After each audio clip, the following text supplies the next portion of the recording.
Eu queria, então, dar as boas-vindas a todos e, junto com as boas-vindas,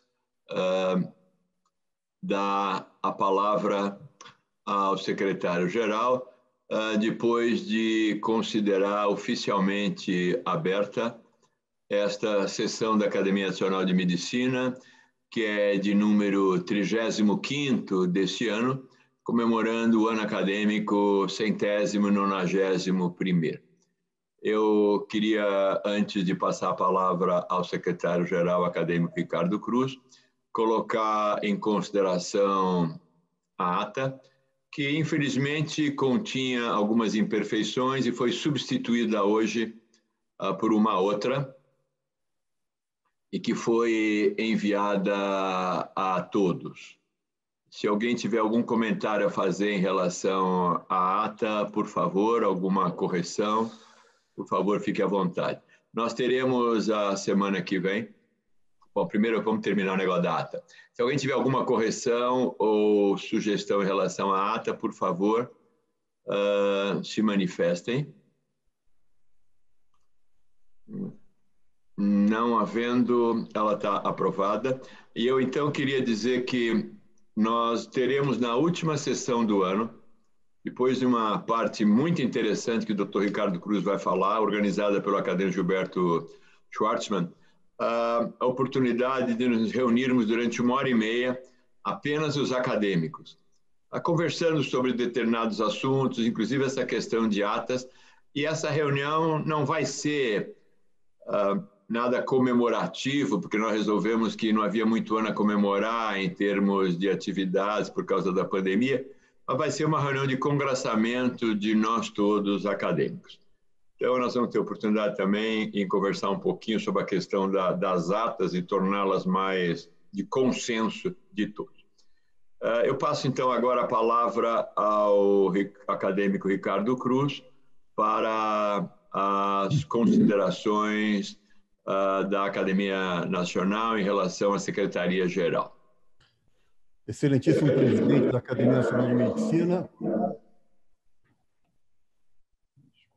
Rubens Belfort. Esqueceu o meu nome. Excelentíssimo presidente da Medicina, Rubens Belfort. Excelentíssimo presidente por 3 gestões, acadêmico Pietro Novellino. Estimados confrades, ilustres convidados, muito obrigado a todos pela presença na sessão ordinária da tarde e noite de hoje. Eu vou compartilhar minha tela para os informes da Secretaria-Geral.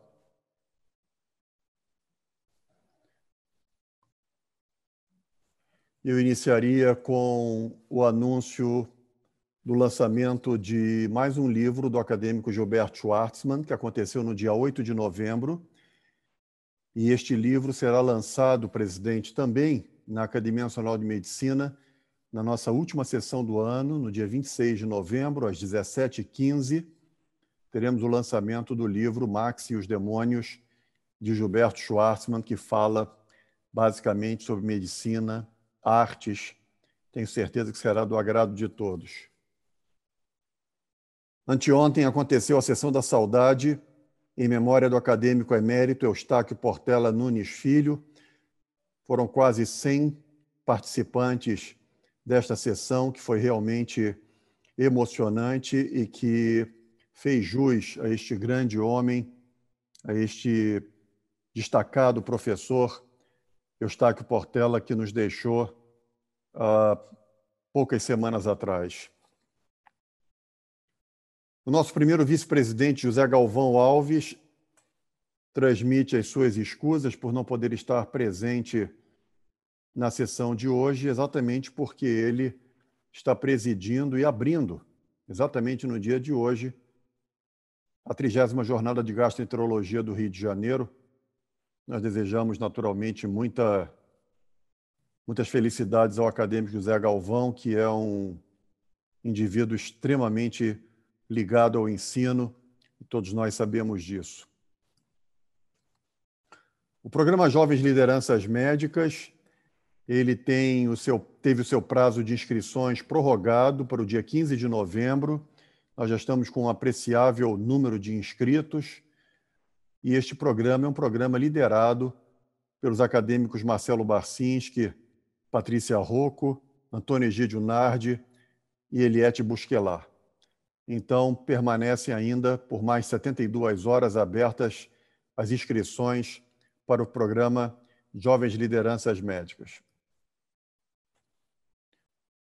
Nós temos o acadêmico Maurício Gomes Pereira numa aula inaugural deste importante curso anual de evidência clínica epidemiológica que acontecerá no Rio Grande do Sul, e a Secretaria-Geral registra com muita satisfação o convite que foi feito ao acadêmico Maurício Gomes Pereira para dar a aula inaugural desse curso, que acontece agora nos dias 17 e 18 de novembro.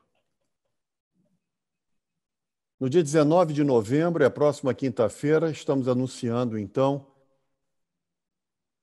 a nossa sessão, o nosso simpósio, que irá versar sobre judicialização em medicina, que está sendo organizado pelo acadêmico José de Jesus Camargo. Este é o nosso simpósio da próxima quinta-feira, dia 19 de novembro, onde teremos, mais uma vez, como teremos hoje, a sessão Recentes Progressos, e esta será a nossa penúltima sessão deste ano. No dia 26 de novembro, então, nós teremos a última sessão do ano, com um simpósio que vai versar sobre a beleza e a medicina, organizado pelo acadêmico Gilberto Schwartzman, e, em seguida, a partir das 18 horas, nós teremos, então, presidente, a sessão que será liderada com uma alocução especial do nosso presidente Rubens Belfort Júnior, seguido, então, do nosso encerramento através de uma reunião com todos os acadêmicos. São essas, então, as comunicações da Secretaria-Geral, e eu sempre gostaria de lembrar da participação do primeiro secretário, Carlos Eduardo Brandão de Mello, e do segundo secretário, José Horácio Abudib Júnior, na confecção dessa programação a ser anunciada. Estas são as comunicações, presidente Rubens. Muito obrigado. Realmente nós estamos animados com essas próximas reuniões. Já conversamos, isso foi reafirmado na última reunião da diretoria, que nós vamos manter, claro, a tradição, talvez centenária, da nossa academia de não realizar reuniões em dezembro, janeiro e fevereiro, mas, inclusive, levando em consideração o afastamento físico que essa pandemia trouxe para nós todos e o acolhimento das reuniões virtuais, manter reuniões que não vão ser sessões da academia, mas serão reuniões de acadêmicos e de convidados sobre diversos assuntos da medicina e da cultura médica nos meses de janeiro e fevereiro. Nós vamos continuar fazendo as nossas reuniões e eu tenho a impressão que elas vão continuar a ser úteis, não apenas para nós, mas para a medicina brasileira. Em relação a essa última reunião que o acadêmico Ricardo Cruz citou, acho que foi o único ponto de discordância dele comigo esse ano todo, é que ele queria que eu fizesse uma conferência. Eu não vou fazer conferência, até porque eu não sou de fazer conferência assim, nem a necessidade. A ideia é eu fazer uma brevíssima análise histórica do que foi esse ano, algumas considerações e abrir a palavra. Acho que abrir a palavra aos acadêmicos, nós queremos ter vários acadêmicos presentes e que cada um deles possa, em alguns minutos, manifestar o que estão achando e a palavra em aberto. Dessa maneira, nós vamos, eu acho, adequadamente se preparar para o ano que vem e se despedir deste ano. Eu passo a palavra agora aos acadêmicos que queiram fazer comentários ou prestar alguma informação. O acadêmico José Carlos Vale está inscrito. Por favor, José Carlos Vale. Excelentíssimo senhor presidente, presidente por 3 vezes Pietro Novellino, hoje muito saudado por todos, confrades, convidados, De certa forma, senhor presidente, o senhor respondeu uma pergunta que eu iria formular. Dado o sucesso desses nossos encontros na quinta-feira, pelo que eu entendi, Vossa Excelência falou que no mês de dezembro nós não teríamos sequer esses encontros às quintas-feiras. Eles só seriam iniciados a partir de janeiro. A primeira pergunta, a única pergunta. E uma questão. Eu acredito que o doutor Brito hoje foi muito eloquente e muito oportuno, diria mesmo, na sugestão de que a nossa academia participe ativamente contra qualquer atitude de politização com relação à vacina. E eu sugeriria que Vossa Excelência constituísse aí uma comissão de 3 expertos para elaborar um documento a ser enviado às autoridades, enfatizando a posição da academia, que é claramente a favor da ciência e da vacinação. Eu acho que isso já seria um primeiro passo que nós poderíamos dar no sentido de apoiar integralmente qualquer vacina que vier prontamente a surgir no nosso país. Somente isso. Muito obrigado. Em relação à pergunta, fazer ou não reunião em dezembro, é um dos assuntos que eu ia realmente apresentar para a nossa reunião fechada. Eu estou disposto, eu gosto, evidentemente o que os acadêmicos quiserem, eu me disponho a realizar da melhor maneira. Em relação a essa comissão, acho que é uma boa ideia. Se alguns acadêmicos estiverem interessados em fazer parte dessa comissão, eu vou sugerir que, por favor, mandem uma mensagem para mim, por WhatsApp ou por e-mail, e a gente constitui essa comissão e, em algumas semanas, responde a esse desafio proposto pelo acadêmico José Carlos Vale. Eu vou... Senhor presidente. Passar a palavra ao presidente Pietro Novellino. Excelentíssimo senhor presidente Rubens Belfort Júnior, faço dessa forma, senhor presidente, porque é uma tradição e Vossa Excelência é Vossa Excelência durante todo o seu mandato, que tem sido brilhante.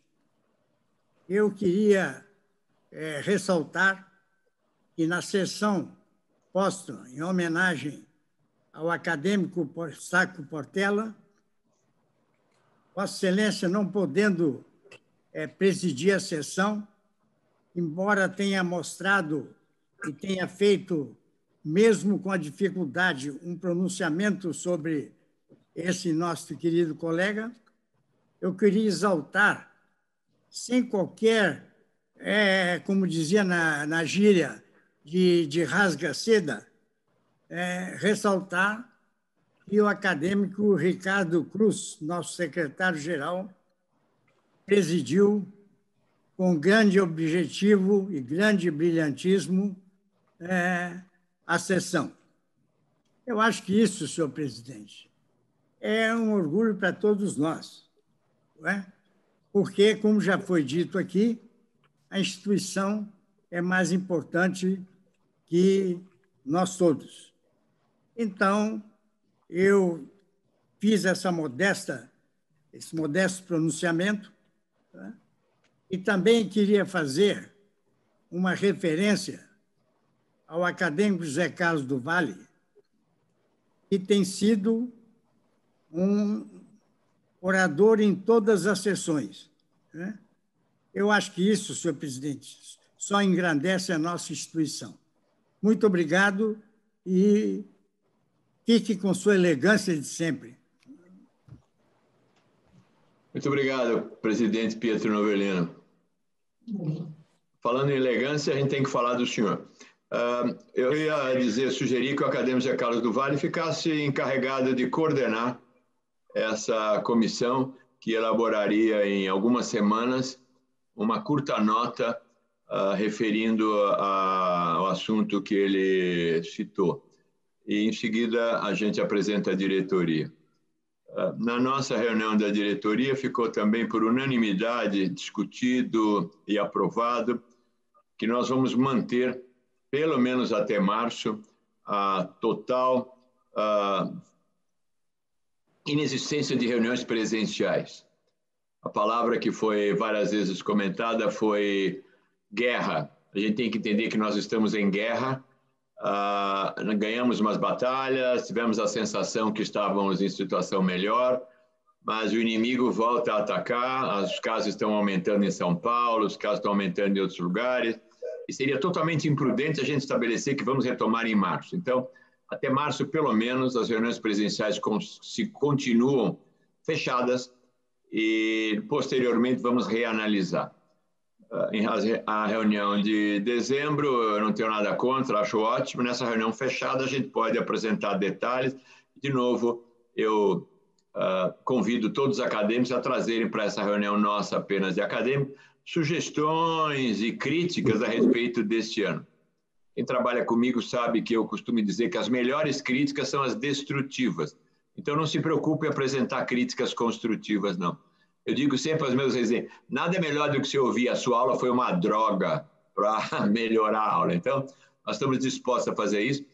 O presidente Pietro Novellino se referiu outro dia à palavra marechal, mas o marechal só pode atuar quando tem um bom Estado-Maior. Nós temos um excelente Estado-Maior, que são os acadêmicos aqui, e nós vamos em frente, então, dentro dessa estratégia. Eu passo a palavra, então, se não... desculpe, tem mais algum acadêmico querendo fazer uso da palavra? Acadêmico Barros Franco. Desculpe, acadêmico Barros Franco. Senhor presidente, foi hoje, como tem sido nas últimas reuniões, um prazer assistir e, eventualmente, participar, evidentemente, de forma humilde, dessas reuniões. Então, eu acho que esse ano de gestão foi extremamente produtivo, apesar de todas as dificuldades, e acho absolutamente pertinente que a academia, embora mantendo suas tradições, se mantenha, como foi dito por Vossa Excelência, estado de guerra. Eu acho que a academia tem que estar presente.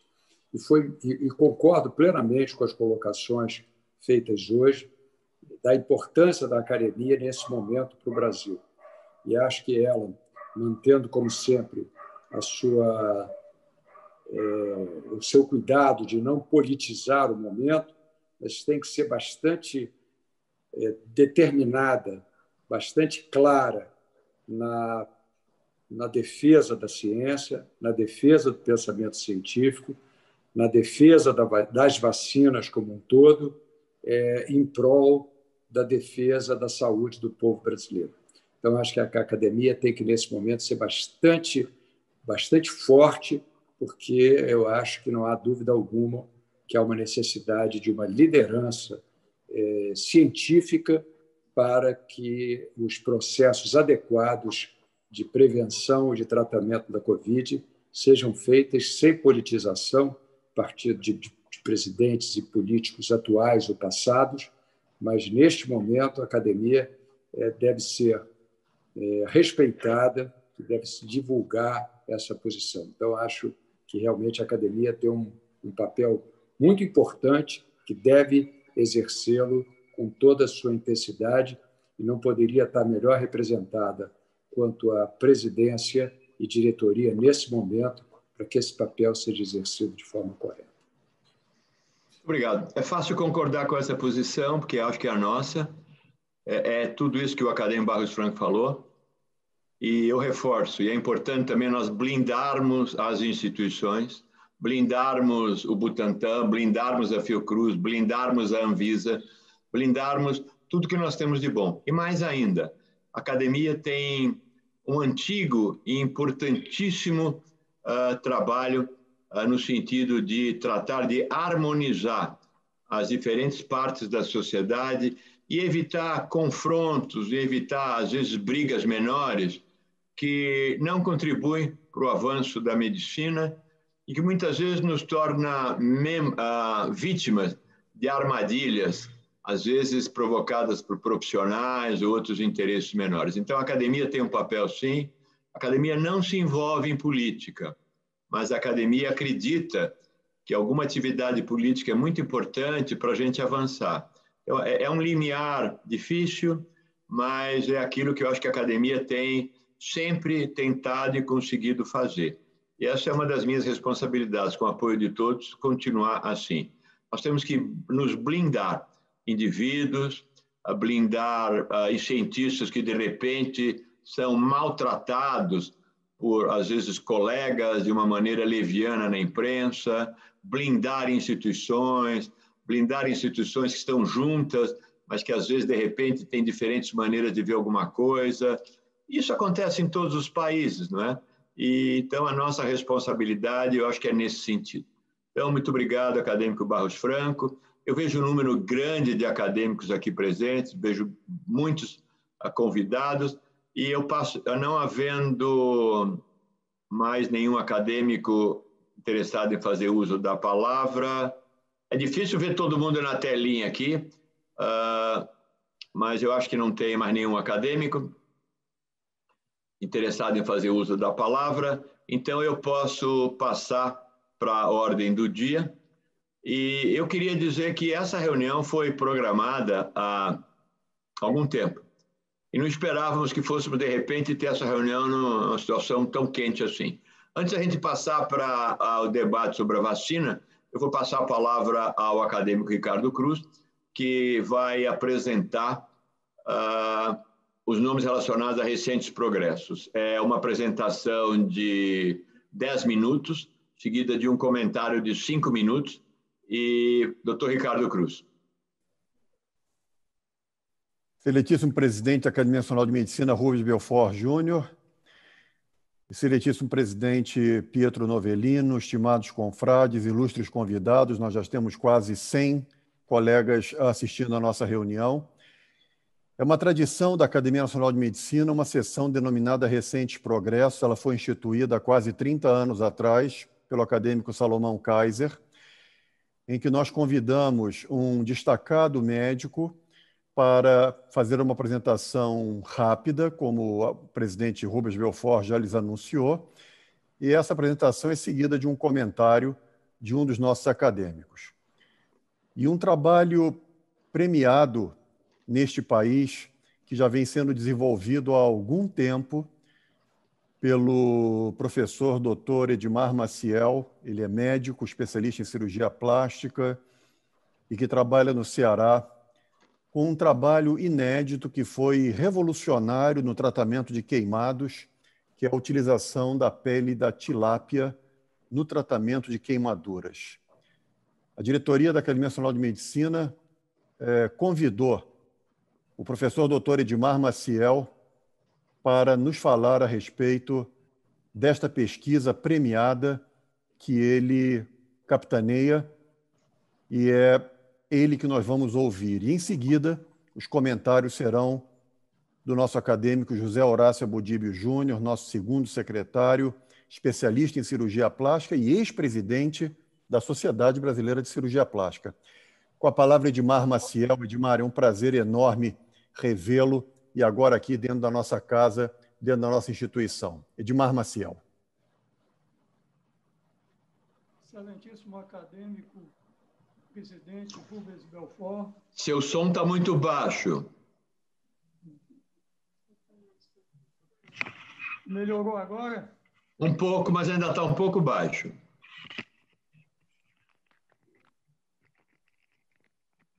Melhorou? Um pouco.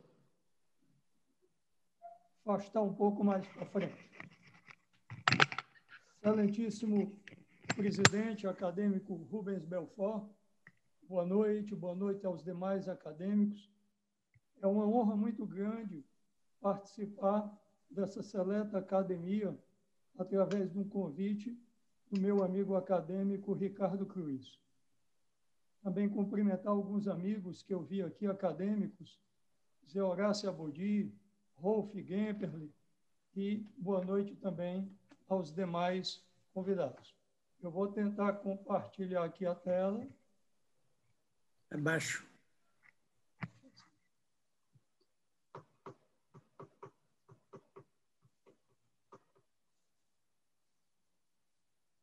Vocês estão vendo? Estamos vendo, sim. Basta colocar agora no módulo de apresentação.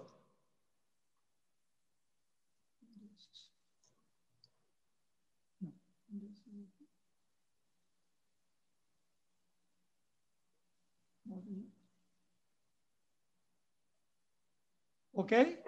Não. Eu acho que você tem que habilitar a edição da tua tela primeiro, em cima da palavra pesquisa.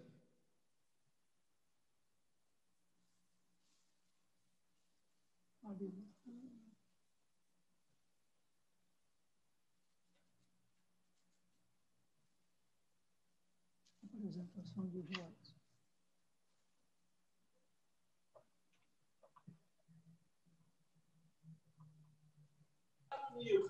Nessa faixa amarela, professor. Edmar, na faixa amarela, última à direita. Aí. Ok. Agora você tem que ir no módulo de apresentação lá embaixo. Saiu. Doutor Edmar, você quer que eu compartilhe aqui para a gente ganhar tempo? Pois não? Vou compartilhar e o senhor vai me orientando a passar, tá bem? Ok. Essa é a nossa Super Sandra. Nós vamos fazer a apresentação aqui de uma pesquisa que começou há 6 anos, da evolução da pele da tilápia, que iniciou no tratamento de queimaduras. Pode passar. A gente sabe que na rede pública brasileira os curativos são feitos com a pomada sulfadiazina de prata há 60 anos, o que nos faz extremamente defasados no tratamento do local das queimaduras, pode passar, devido a um quadro doloroso das trocas diárias desses curativos. Infelizmente, é isso que a gente vê, pode passar, devido à ausência de pele humana. O Ministério da Saúde preconiza 4 bancos de pele. Infelizmente, no Brasil, nós só temos 4, muito bem montados, muito bem dirigidos, mas fornecem menos de 1% do que a gente precisa. Pode passar. E a gente sabe que é importantíssimo a gente minimizar a dor nesse tipo de tratamento. Uma ideia do colega cirurgião plástico Marcelo Borges, em 2014, eu já vinha com pesquisa há 19 anos, trouxe essa pesquisa para o Ceará, pode passar, e aí começamos uma etapa de desenvolvimento. Atualmente são 244 colaboradores. A gente dispõe aqui no Ceará de um dos maiores núcleos de pesquisa de medicamentos da América do Sul, dentro da Universidade Federal, pode passar. Isso daí fez com que a gente desenvolvesse essa pesquisa, inicialmente mostrando a grande quantidade de proteína colágeno tipo 1 que essa pele da tilápia apresenta, semelhante à pele humana, muito mais do que todas as outras peles de outros animais. Pode passar. Somado a isso, o resultado que nós tivemos, pode passar, nos tratamentos em animais, onde essa pele teve uma boa aderência, uma melhora da cicatrização e bons resultados sem necessitar trocas diárias. Pode passar. E aí, sim, criamos aqui o primeiro banco de pele animal do Brasil, primeiro banco de pele animal aquático do mundo, pode passar, para que, através de estudos fase clínica, inicialmente teste de alergia e sensibilidade, com excelentes resultados, onde os pacientes não tiveram nenhum tipo de alergia ou sensibilidade a essa pele, e aí iniciamos, pode passar, aqui no Ceará, vários estudos em queimados. Pode passar, inicialmente queimados ambulatoriais, pequenos, aonde no processo de cicatrização de 10 dias, sem nenhuma troca de pele. Pode passar, depois utilizamos em queimados também de 2º grau, internados, queimaduras maiores, onde esses pacientes também eram beneficiados, sem trocas de áreas de curativo, permanecendo aderido ao leito da ferida até a cicatrização. Pode passar. Fizemos a mesma coisa em pacientes já 2º grau profundo internado, pode passar. Pacientes esses que têm um grande exudato e fibrina, isso daí a gente teve que trocar a cada 5 dias. E, por último, pode passar, fizemos em queimaduras de 3º grau, pode passar, como um curativo biológico temporário, até que pudéssemos fazer a enxertia de pele. Pode passar. Estudos publicados mostram uma redução nos custos do tratamento ambulatorial de 50%, importantíssimo na nossa rede pública de saúde, pode passar, além de uma diminuição grande, como o gráfico mostra, de dor quando comparada com a sulfadiazina de prata. Pode passar. Avanços na ginecologia em pacientes que nascem sem vagina, na síndrome de Rokitansky, que o que é feito no mundo tem que se tirar a pele dos dois lados da vagina, com grande morbidade, pode passar. Isso há 3 anos vem sendo feito com a pele da tilápia na neovagina, com resultados excelentes e inúmeras publicações. Pode passar. Além disso, também desenvolvemos vários outros produtos da pele da tilápia. Seja a pele liofilizada, que é uma pele semelhante à que se usa no glicerol, porém não necessita ficar armazenada, refrigerada. Depois, a nossa matriz dérmica, são estudos para uso interno no organismo, e a extração de colágeno, não só para pomada e spray, mas também no uso de cosméticos e nutracêuticos. Pode passar.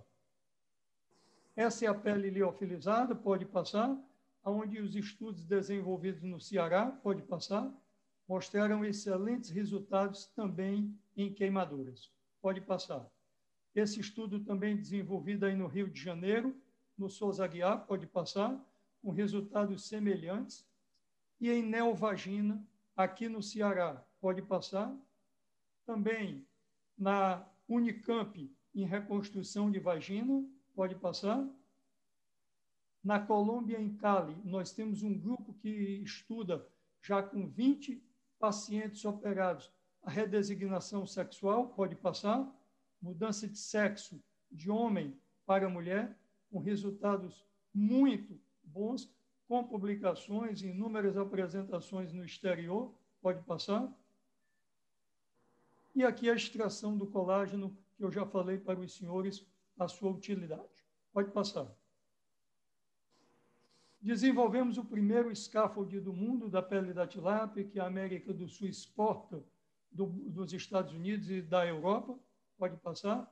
Estudo esse que está sendo utilizado em animais na ortopedia, pode passar, nas lesões ligamentares tendinosas, desenvolvimento de válvulas cardíacas e vasos na cardiologia, pode passar, em várias áreas na urologia, inclusive em peronia, pode passar, na oftalmologia, em lesões de córnea com excelentes resultados, pode passar, e na odontologia. Hoje, pode passar, são 13 especialidades, entre as especialidades médicas, odontologia e veterinária. Para que a gente vá concluindo, atualmente, são 8 estados brasileiros que pesquisam conosco, pode passar. Além disso, nós temos 7 países, pode passar, também desenvolvendo pesquisa conosco em várias áreas. Na veterinária, nós temos vários animais que estão sendo estudados no Brasil, pode passar. Aqui os países que participam de pesquisa conosco com a pele da tilápia, pode passar. Hoje nós temos 35 profissionais que desenvolvem especializações conosco, somente com a pele da tilápia. Então, há um compromisso muito grande com o ensino, pode passar. Nesses 6 anos, nós temos 24 artigos publicados em revistas nacionais e internacionais, pode passar. Ganhamos 15 prêmios, todos em primeiro lugar, pode passar, sendo o último prêmio agora, prêmio Eurofarma da indústria, que é considerado o Oscar da medicina brasileira. Foi um orgulho muito grande receber esse prêmio em nome de um grupo de 42 pesquisadores que participam, né, desse desenvolvimento, pode passar. São mais de 650 menções jornalísticas no Brasil e no mundo, pode passar. Fizemos um trabalho muito grande com a NASA, mas pode passar. A pesquisa está hoje em 4 grandes seriados internacionais, Pode passar. E, ano passado, nós tivemos 2 momentos de pesquisa com a NASA, onde a pele foi enviada para o espaço. Uma vez ela retornou de imediato e a outra permaneceu, sem demonstrar nenhuma alteração na estrutura do derme, muito menos do colágeno, para que isso possa um dia servir como um curativo biológico temporário em missões desse porte nas alturas. Pode passar. Participamos de uma feira em Doha, no Catar, onde obtivemos o 5º lugar com o nosso produto. Pode passar. Estivemos no ano passado, a convite do presidente, por 1h30, inclusive participando da sua live e apresentando toda a pesquisa para a sua equipe. Pode passar. E tivemos envolvidos em 4 missões de incêndios florestais na Califórnia, em 2018, recentemente, agora em agosto, no Líbano, e no mês de outubro, as missões no Pantanal e Uberaba também, em incêndios florestais, com vítimas em animais que foram atendidos pela nossa equipe. Pode passar. Aqui mostrando a orientação que nós demos nos Estados Unidos, na Califórnia. Pode passar. As peles que nós enviamos via uma missão do Rio de Janeiro para Beirute. Pode passar. E, recentemente, agora, no Pantanal, pode passar, os animais que foram tratados com a pele da tilápia. Pode passar. Inclusive, tivemos esse último, que é uma cobra sucuri, que nós jamais imaginávamos conseguir fazer uma cirurgia desse porte e ter um resultado satisfatório, como tivemos nessa lesão. Pode passar. Esses são os produtos desenvolvidos desde a pesquisa inicial. Obviamente, produtos esses, alguns já extremamente avançados, em fase clínica 3, outros em fase clínica 2, alguns deles em estudos em animais. Pode passar. Então, eu queria finalizar aqui a apresentação, agradecer mais uma vez um honroso convite, e a gente tentou sintetizar nesses um pouquinho mais de 10 minutos e 45, uma pesquisa desenvolvida há 6 anos, que nos orgulha de ser uma pesquisa brasileira, desenvolvida aqui no Nordeste, no meu Ceará, em todo esse período. Pode passar. Muito obrigado a todos. Muito obrigado, professor Edmar Maciel. Foi um prazer enorme para a Academia Nacional de Medicina recebê-lo e eu gostaria de parabenizá-lo por esse trabalho importantíssimo. Vamos ouvir agora os comentários do acadêmico José Horácio Abudib Júnior. Ele, igualmente, é especialista em cirurgia plástica, como já disse. Ele é ex-presidente da Sociedade Brasileira de Cirurgia Plástica. José Horácio, seus comentários sobre esse trabalho do nosso colega Edmar Maciel.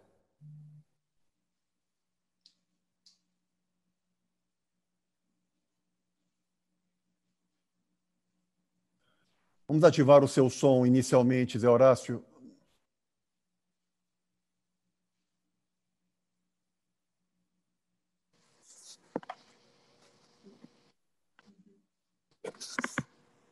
Tá, agora está funcionando? Alô, tá? Bom. Então, boa noite, meu querido amigo Ricardo, boa noite para o professor Rubens Belfort, nosso presidente, professor Pietro Novelino, nosso eterno presidente. Vamos fazer alguns comentários. O Edmar é meu amigo de longa data, fomos contemporâneos de formação na residência aqui no Rio de Janeiro.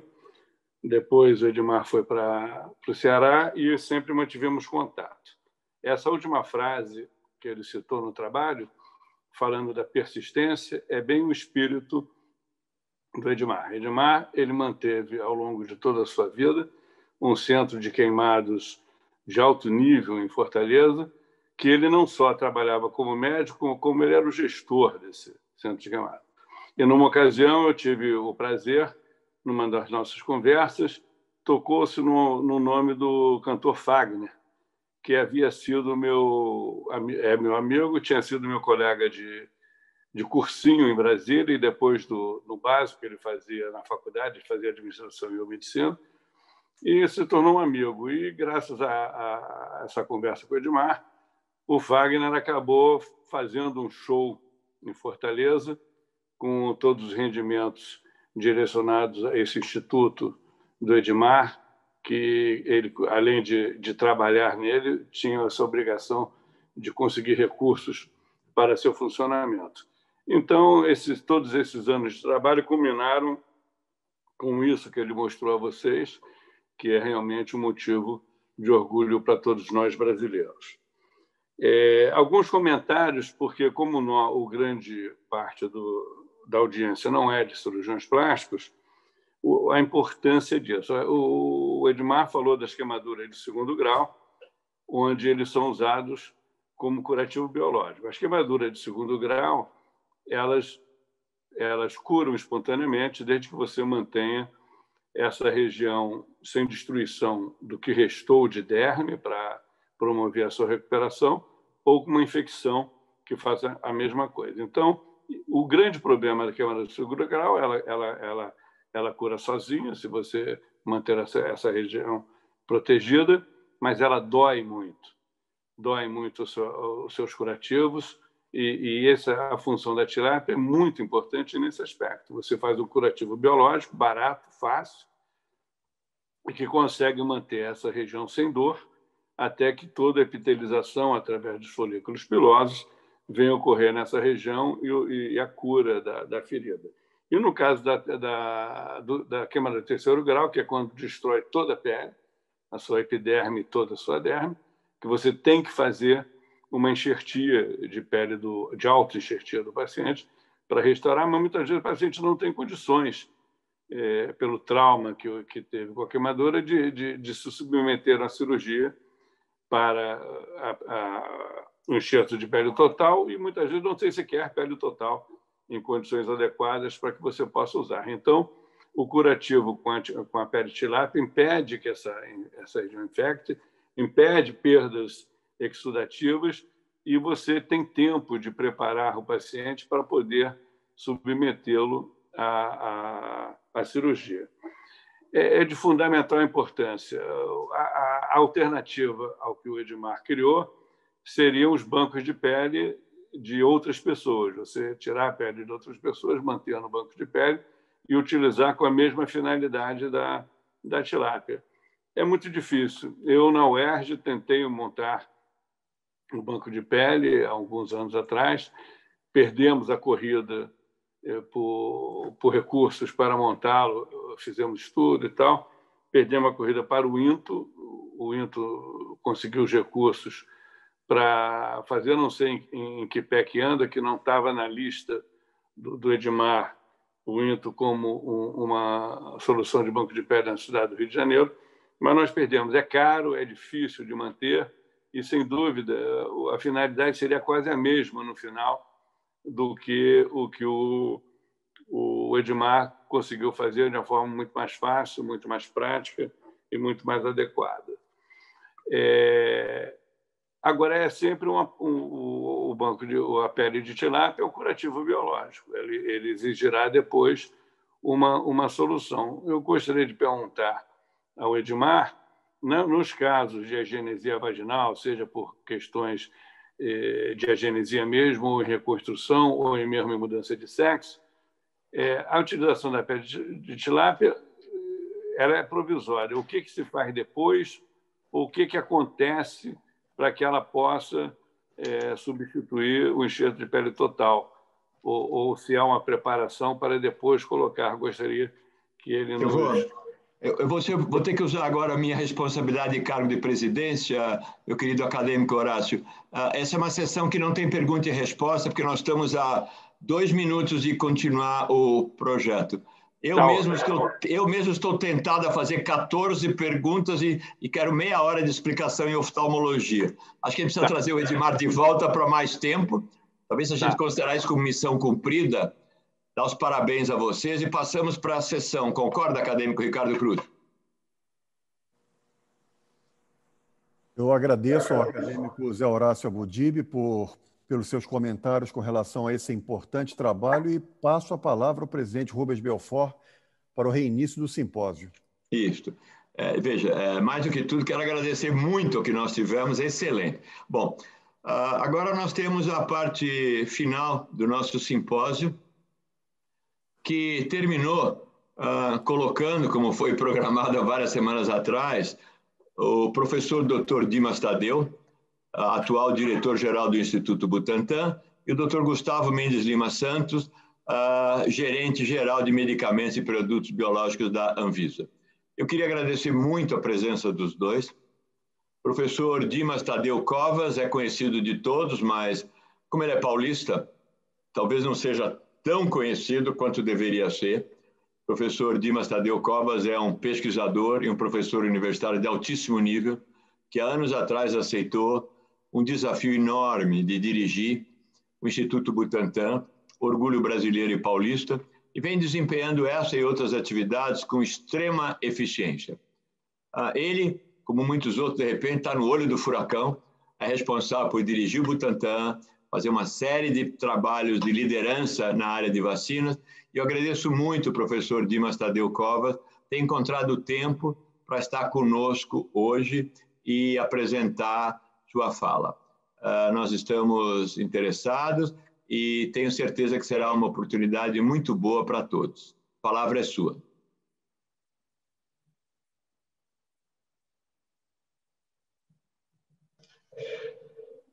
Professor, eu acho que o Dr. Dimas Covas não está na sala. Eu acabei de mandar uma mensagem para ele. Ele caiu? Acredito que sim, professor. Bom.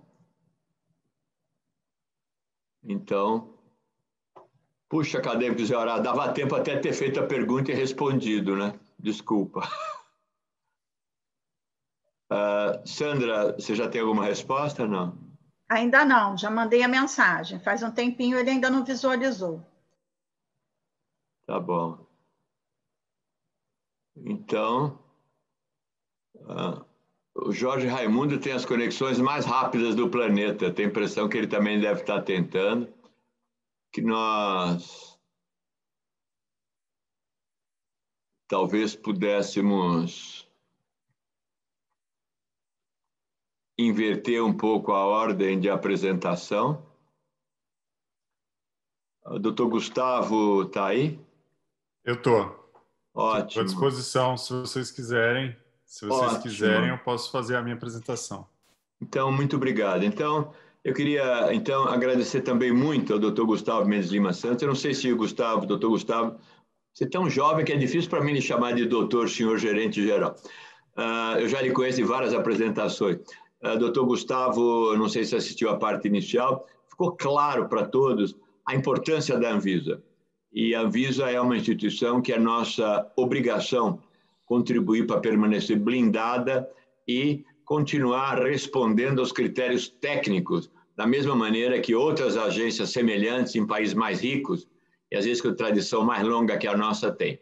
A Anvisa é um orgulho da nossa geração, de pesquisadores e de médicos e todos aqueles que trabalham na saúde. E assim é uma grande alegria tê-lo aqui e eu quero agradecer muito também por ter encontrado o tempo para falar. A palavra é sua. Muito obrigado, doutor Rubens. Muito obrigado a todos. É uma oportunidade muito grande estar aqui com vocês que são referências na ciência do Brasil e que tem um papel fundamental na sociedade nesse momento, como eu vi nas discussões aqui sobre vacina, sobre a importância de termos a ciência valorizada, principalmente nesse momento de pandemia, onde tem se discutido muitas situações em que se põe em xeque o que é o conhecimento científico. E a Anvisa é um aliado nesse sentido, né? A Anvisa é uma instituição relativamente jovem, né? Tem 20 anos, jovem comparada com outras agências reguladoras, mas que obteve uma experiência desde a sua criação e até o momento bastante significativa, principalmente pela representatividade que o país tem no mercado farmacêutico e nos outros produtos que são regulados pela Anvisa, mas eu vou focar aqui na área farmacêutica. E também pela trajetória, né? A Anvisa, desde 2016, começou um processo de convergência internacional que culminou no ano passado na aceitação da Anvisa como membro gestor do ICH, que é um dos maiores fóruns de agências reguladoras globais. Então, hoje, a Anvisa senta na mesma cadeira que o FDA, EMA, PMDA e outras agências de referência, com o objetivo de decidir o que deve ser harmonizado, quais são as melhores práticas de boas práticas clínicas, quais são os requisitos para se aprovar medicamentos, para se garantir segurança, para se garantir eficácia. A minha apresentação hoje vai focar em vacina, que é o tema do momento, né? O tema que realmente tem despertado muitas paixões, muitas dúvidas, muitos questionamentos. E eu vou falar um pouco do papel da Anvisa e depois vou ficar à disposição para esclarecer dúvidas que vocês possam ter. É importante esclarecer que a Anvisa atua em dois momentos no que diz respeito à vacina. Tem um momento em que a Anvisa regula os estudos clínicos que são realizados aqui no Brasil, referentes à vacina. Então, sempre que um estudo clínico for realizado aqui no Brasil, precisa de uma anuência da Anvisa. E essa anuência da Anvisa tem por objetivo garantir que, primeiro, a segurança dos participantes do estudo é comprovada. Não podemos autorizar medicamentos experimentais ou vacinas experimentais que possam oferecer risco aos voluntários. E uma outra questão importante é que também nós fazemos a avaliação técnica do estudo, ou seja, como esse estudo está delineado, a abordagem estatística está adequada, a maneira de se controlar o estudo, se randomizar o estudo é adequada para trazer respostas científicas válidas para uma decisão de registro. Então, tudo isso é a atribuição da Anvisa no momento em que vai anuir com um estudo aqui no Brasil. Eu estou mostrando esse slide para dizer, né, isso já deve ser de conhecimento de todos, mas para mostrar que essa sequência de fases de vacina, desde a pesquisa básica e testes não clínicos, até passando pelas fases clínicas e o registro, teve que se reorganizar no momento da pandemia. Claro que sem abrir mão dos critérios técnicos mínimos necessários, mas na situação de pandemia e considerando o avanço científico que nós temos em relação às vacinas, foi possível que a Anvisa e outras agências reguladoras, né, em discussão com outras agências reguladoras, pudesse aprovar vacinas em estudos fase 3 com estudos de fase 2 em andamento. Isso não significa menos segurança, significa que, devido à situação de pandemia e tendo em vista que muitas das tecnologias que estão sendo propostas são tecnologias já conhecidas, vírus inativado, adenovírus vetor e até vacina de RNA. Essas tecnologias têm um avanço, têm um conhecimento científico acumulado que permite que a gente avalie os dados de segurança e também permita que a fase 3 seja realizada com fase 2 em andamento, nesse esquema de estudos que nós estamos chamando de adaptativos. Um exemplo é o que aconteceu com a vacina de Oxford, né? A gente aprovou inicialmente o estudo com voluntários de 18 a 55 anos para a fase 3, e a fase 2 estava em andamento, tanto na população idosa quanto na população mais jovem.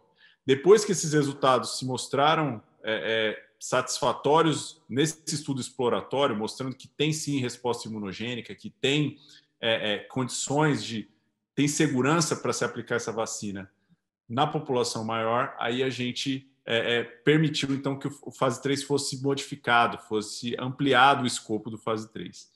E é isso que está acontecendo aqui no Brasil. Depois eu vou falar com mais detalhes o que a gente tem no momento. Esse é o primeiro momento, é uma das formas da Anvisa agir, que é durante o estudo clínico. E a outra forma de ação da Anvisa, de regulação da Anvisa, é quando se pede o registro de uma vacina. Registrar isso é a ação regulatória que a Anvisa exerce para avaliar esses 4 principais aspectos que eu estou mostrando para vocês: eficácia e segurança, biotecnologia, boas práticas de fabricação e farmacovigilância. E nesses 4 principais aspectos, a Anvisa faz uma análise de risco-benefício para decidir se é possível autorizar a vacina para uso em larga escala, para uso em massa. Entrando um pouco mais em detalhes, o que é eficácia e segurança? Eficácia e segurança nós sabemos realmente se a vacina funciona. Então, alguns dos aspectos que eu destaquei na discussão de eficácia. porcentagem de eficácia, né? A gente tem visto muita discussão aí também na mídia e nas comunidades científicas sobre mínimo de percentual de eficácia para se aprovar uma vacina. Desde que começou a pandemia, a Anvisa discutiu com várias agências reguladoras, a gente faz reuniões quinzenais com as agências reguladoras dos fóruns que nós participamos, e essa discussão de porcentagem sempre veio à tona. A Anvisa não tem uma porcentagem mínima estabelecida em RDC, mas a gente viu que o FDA colocou uma porcentagem que já vinha sido discutida entre nós, que é a de 50%. Usualmente, para outras vacinas, a gente busca uma meta de 70% de eficácia, mas na situação de pandemia, a gente vê que, tendo em vista o impacto do vírus, tendo em vista que a vacina é uma estratégia de saúde pública, não é um tratamento, nesse sentido faz sentido ter uma porcentagem de eficácia de 50% e que conseguiríamos observar um ganho de saúde pública muito, muito significativo. Mas a avaliação de eficácia é feita pela Anvisa depois que os dados são gerados nos estudos clínicos. Uma questão importante também é quem é a população-alvo que vai se beneficiar da vacina, né? Nem todas as vacinas estão sendo testadas para todas as populações. Temos vacinas que estão sendo testadas só para a população adulta. População pediátrica, população idosa, vai precisar de estudos específicos que contemplem essa população. E tudo isso vai se refletir na bula da vacina, que é a maneira com a qual a Anvisa diz todos esses dados de segurança e eficácia, incluindo essa última pergunta. Quais são os eventos adversos?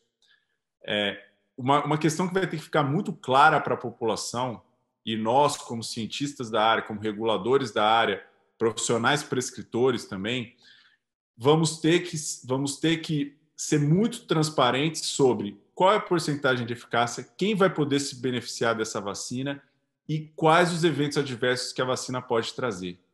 E isso, a parte da Anvisa vai ser ao aprovar uma bula para a vacina. E essa bula vai ser aprovada com base nos estudos. Isso é muito importante. A gente não vai colocar em bula aquilo que não foi demonstrado por meio de estudos clínicos no rigor técnico que nós esperamos. E é muito importante essa questão para a vacina, porque, diferente de medicamentos que têm um uso off-label bastante representativo, no caso de vacina, essa questão pode ser muito sensível. Biotecnologia é outro aspecto importante da nossa avaliação. A gente precisa saber, e eu vi uma discussão mais cedo sobre meio de armazenamento, transporte, né? E essa é uma questão muito importante mesmo. Por meio da análise da biotecnologia que nós vamos fazer aqui na Anvisa, que é a avaliação dos estudos que mostram, por exemplo, qual é o prazo de validade da vacina, quais são as suas condições de armazenamento, quais os parâmetros de qualidade para liberar os lotes, tudo isso vai trazer as informações que vão dar o suporte para que se saiba a melhor maneira de conservar as vacinas e de definir prazo de validade. Esses são estudos que nós chamamos de estudos de estabilidade. Estudos de estabilidade são feitos por métodos científicos definidos por agências reguladoras. No caso da Anvisa, nós temos guias específicos para se definir estudos de estabilidade de vacina, e isso faz parte do que a gente chama de biotecnologia. Não basta ter uma vacina segura e eficaz, que é estável por 2 anos, que tem que ser armazenada em condições de refrigeração, se a gente não fabrica essa vacina de maneira robusta. Os lotes precisam ser consistentes. A gente sabe que a gente que acompanha a história aí da vigilância sanitária no Brasil e dos medicamentos, a gente já teve vários casos de alguns exemplos, pílula de farinha, um parafuso dentro do blister, né? Vários casos que a gente chama de sérios desvios de qualidade e que não podem acontecer e são zelados pela Anvisa por meio das boas práticas de fabricação. Nós precisamos saber se o local que vai fabricar essa vacina, e nem sempre o local que a vacina é fabricada durante o estudo clínico, né, a vacina que foi submetida ao estudo clínico, nem sempre é a mesma do local que vai fabricar em larga escala. Então, por isso, nós precisamos zelar pelas boas práticas de fabricação, e essa é uma avaliação da Anvisa que é feita muitas vezes por inspeção. No caso das vacinas, da Coronavac, da vacina de Oxford, vamos fazer inspeções nos locais em que essas vacinas serão fabricadas em larga escala, para que a gente verifique se ela tem condições técnico-operacionais para fabricar e se existe um sistema da qualidade implementado. O sistema da qualidade é isso, que garante robustez na fabricação e rastreabilidade. Rastreabilidade é um ponto fundamental. A gente precisa, se tiver qualquer desvio de qualidade na vacina, se tiver qualquer problema, por exemplo, de contaminação nas ampolas quebradas, a gente precisa ser capaz de fazer uma investigação que leve a entender o que exatamente aconteceu e se foi um problema na fábrica. E se foi, precisamos tomar as medidas e as sanções necessárias para isso. E o último aspecto da nossa avaliação é a farmacovigilância. Farmacovigilância e que os profissionais médicos tenham uma função vital aqui é o fato de que precisa ter estratégias e as empresas têm que propor estratégias para a Anvisa para continuar monitorando o desempenho dessas vacinas depois da aprovação. Muito provavelmente vamos aprovar as vacinas sem um estudo de longo tempo de acompanhamento, tanto na questão da imunidade, né? Então eu coloquei a pergunta aí, quanto tempo dura a imunidade? Quanto também nos eventos adversos que podem ocorrer a longo prazo.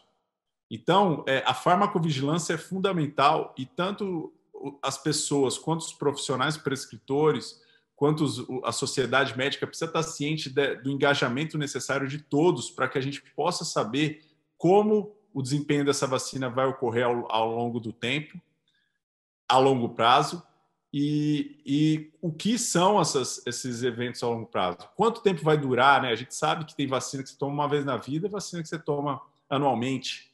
Então, precisamos fazer esse acompanhamento é fundamental.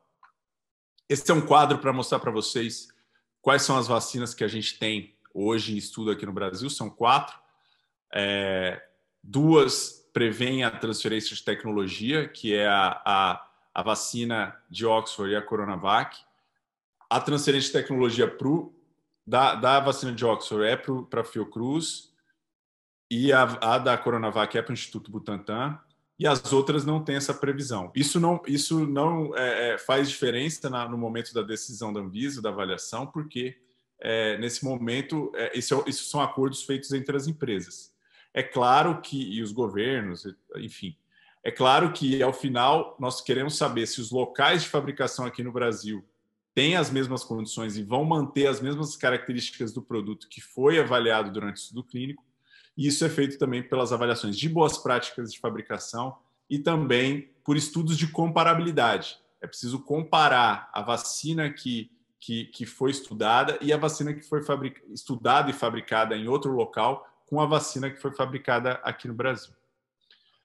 Os prazos da Anvisa, né? Colocamos prazos muito desafiadores para a gente. Então, a aprovação de estudo clínico tem sido feita em 72 horas após a formalização do protocolo. Esses são prazos desafiadores e que tem que contar com o pressuposto de que os pesquisadores têm que conversar com a gente antes, apresentar as propostas, alinhar expectativas para que, quando formalize o pedido de anuência, em 72 horas a gente possa ter uma manifestação. E o registro de vacina, a gente tem estabelecido o prazo de 60 dias. 60 dias a gente sabe que é muito tempo se a gente pensar em situação de pandemia, em que cada dia conta, mas 60 dias, considerando o volume de informações e dados que precisam ser avaliados, já é um prazo muito desafiador. E para que a gente possa agilizar isso e tornar esse prazo menos doloroso, né, para a sociedade, o que a gente fez foi uma inovação administrativa, que a gente chamou de procedimento de submissão contínua. É uma forma, então, das empresas que pretendem registrar a vacina no Brasil já compartilharem com a Anvisa, à medida em que os dados vão sendo gerados, informações e relatórios parciais. Então, ao invés de esperar tudo para registrar a vacina aqui no Brasil, esperar o dossiê completo com todos esses dados que eu falei para vocês, esse procedimento de submissão contínua permite que a empresa submeta em partes. E ali nós possamos já fazer análise, já adiantar algo que, ao final, levaria mais tempo. Outras iniciativas que eu queria destacar para vocês são essa questão da convergência regulatória, como eu disse para vocês, reuniões quinzenais e algumas vezes semanais para alinhar expectativas com outras agências reguladoras, para discutir quais são os casos, para trocar ideias, para fazer interações e atualizar dados. Essa discussão sobre a eficácia da vacina que eu falei para vocês, né, 50% tem sido um valor que nós estamos considerando como suficientes para uma aprovação, considerando toda a situação de saúde pública. E tem a questão do COVAX Facility. O COVAX Facility é uma iniciativa da OMS que tem por objetivo criar um fundo de países. Hoje tem quase mais de 180 países que se juntaram ao COVAX Facility, liderado pela OMS, e a ideia é que cada país forneça entre com um percentual financeiro para formar um grande fundo global de dinheiro que vai permitir uma negociação com os fornecedores de vacinas de maneira a assegurar uma distribuição equânime entre os países. Porque a gente sabe, né, na sociedade que a gente vive, se for comparar o poder de negociação do Brasil com o Paraguai, por exemplo, com fornecedores de vacina, não tem a menor condição do Paraguai ter alguma chance de obter doses de vacinas. Então, a iniciativa da OMS é muito positiva nesse sentido de trazer uma estratégia para distribuir vacinas de forma mais equilibrada. O Brasil aderiu à COVAX Facility. A COVAX Facility tem um portfólio de vacinas que estão em fase 3. Ela não se compromete a distribuir uma ou outra, ela se compromete a primeira que for aprovada será distribuída para os países. E o Brasil fazendo parte, então, vai ser uma das vias de aquisição do Brasil para a vacina, e a Anvisa tem uma participação nesse sentido com a proposta de avaliar eficácia, segurança e qualidade dessas vacinas. Nós fizemos alguns avanços regulatórios e administrativos, vou passar rapidamente só para dizer para vocês que publicamos resoluções e nos organizamos administrativamente para termos celeridade e flexibilização de provas sempre que possível. Então, medicamentos que têm indicação específica para COVID, medicamentos que são usados para o manejo clínico, manutenção da vida ou redução do tempo de hospitalização, mesmo que não seja uma indicação direta para COVID, ou medicamentos que possam tratar dessas condições, nós priorizamos e nós flexibilizamos provas para registro. Flexibilizar não significa abrir mão de critérios técnicos, significa trabalhar com acordos para que se possa, então, ter esses medicamentos disponíveis o quanto antes para a população brasileira. E a gente, nessa situação de lockdown, nessa situação de sobrecarga do SUS por conta da Covid, a gente viu várias situações de medicamentos que estiveram em falta, estiveram desabastecidos, e por isso, então, criarmos essa estratégia para flexibilizar e priorizar foi fundamental. Nós instituímos também um comitê dentro da Anvisa, um comitê de especialistas que é composto por diferentes formações e diferentes olhares, multidisciplinar, de servidores da Anvisa, todos servidores, mas que tem muita experiência na avaliação de medicamentos, na avaliação de pesquisa clínica. Isso permitiu que a gente pudesse fazer uma avaliação de risco-benefício, mais troca científica, mais troca de informações, e a gente pudesse compartilhar a responsabilidade. Então, nenhuma decisão da Anvisa vai ser tomada monocraticamente por um ou outro. A decisão da Anvisa, uma decisão técnica, vai ser tomada por um colegiado de especialistas com, no mínimo, 10 anos de serviço público dentro da Anvisa, com a avaliação de medicamentos, vacinas e estudos clínicos.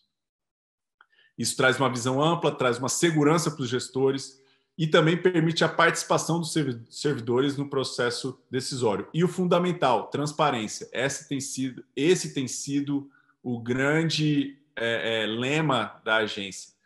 Todos os medicamentos, todas as vacinas, todos os estudos que nós aprovamos estão disponíveis nas nossas páginas. Nós queremos fazer essa interlocução com a população, sermos claros, sermos transparentes, estarmos nos fóruns dos cientistas como vocês, mas também nos fóruns de discussão com associações de pacientes, porque a gente entende que, para enfrentar essa pandemia, nós precisamos ter clareza, confiança e segurança de que estamos no caminho certo. Por fim, então, para terminar minha apresentação, coloco aqui uns links para vocês, se vocês quiserem acessar dados sobre os medicamentos registrados, sobre os ensaios que nós autorizamos, todos os nossos processos. E muito obrigado, estou à disposição para qualquer pergunta e qualquer discussão. Muitíssimo obrigado, Gustavo Mendes. Tua apresentação foi excelente, parabéns. Vou fazer uma pergunta um pouco até fora, mas só para entender. Qual é a tua formação, Gustavo? Você me impressionou muito bem. Você deve ser até paulista, você é tão bom? Olha o bairrismo. Eu sou paulista mesmo, eu sou de São Paulo. Eu sou farmacêutico. Eu sou farmacêutico, formado na USP de Ribeirão Preto, mestre em toxicologia pela Universidade Estadual de Maringá. E eu estou na Anvisa já há 17 anos como servidor. Tive uma experiência na indústria farmacêutica, mas já estou aqui há muito tempo já e com muita experiência na avaliação de estudos clínicos e pesquisa clínica. Muito bem, parabéns pela sua excelente apresentação. Bom, eu acho que foi ótimo. Infelizmente, eu descobri que o nosso convidado, Dr. Dimas Covas, não esteve na reunião até agora. Quando eu o convidei, há algumas semanas atrás, ele pediu que fosse depois das 17h30, porque ele estaria ocupado no Palácio do Governador antes. Foi por isso que ele ficou para o finalzinho da sessão hoje. E agora, quando ele não entrou nada, a Sandra conseguiu falar com ele e recebeu uma resposta que ele não ia poder participar. Aí eu expliquei para ele que nós tínhamos 110 pessoas aqui aguardando, e a resposta foi: Rubens, estou com problemas aqui, não vou poder, sinto muito. Estou em reunião no governo. Quer dizer, é claro que ele está em reunião do governo, ele não pode. Explica talvez uma dificuldade de comunicação que explica até outros problemas, porque a comunicação é fundamental. Ele foi convidado por WhatsApp, foi convidado por e-mail, eu falei com ele pelo telefone também, ele foi lembrado domingo, mas acho que infelizmente ele não teve a estrutura para poder responder a isso, a não ser agora dizendo que não vai poder participar. Eu queria então passar a palavra às perguntas. Gustavo, nós temos a Roberta Jansen, repórter do Jornal Estado de São Paulo, e ela faz a seguinte pergunta: alguém já sabe se as pessoas poderão tomar mais de uma vacina ao mesmo tempo? A Anvisa vai regular isso de alguma forma? A Anvisa, meu Deus do céu, vai ter que responder às dúvidas do universo agora. Vamos lá.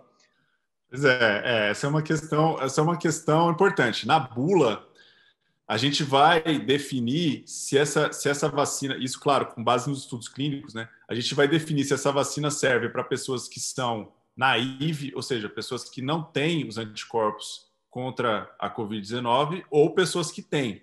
Então, isso vai fazer toda a diferença no sentido de saber se a pessoa vai poder tomar mais de uma vacina ou não. Porque se ela tiver anticorpos já contra a Covid, muito provavelmente ela não vai precisar tomar outra vacina, né?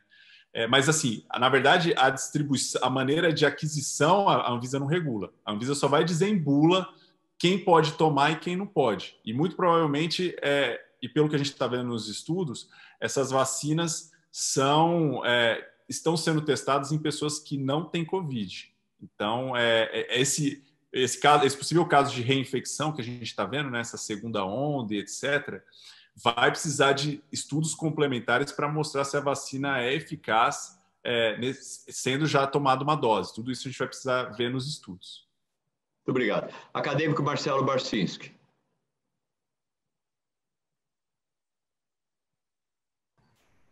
Muito obrigado. Parabéns, Gustavo, pela apresentação e pelo trabalho que vocês têm feito. A minha dúvida é a seguinte: como é que vocês acessam ou definem a qualidade dos ensaios que são apresentados nos relatórios?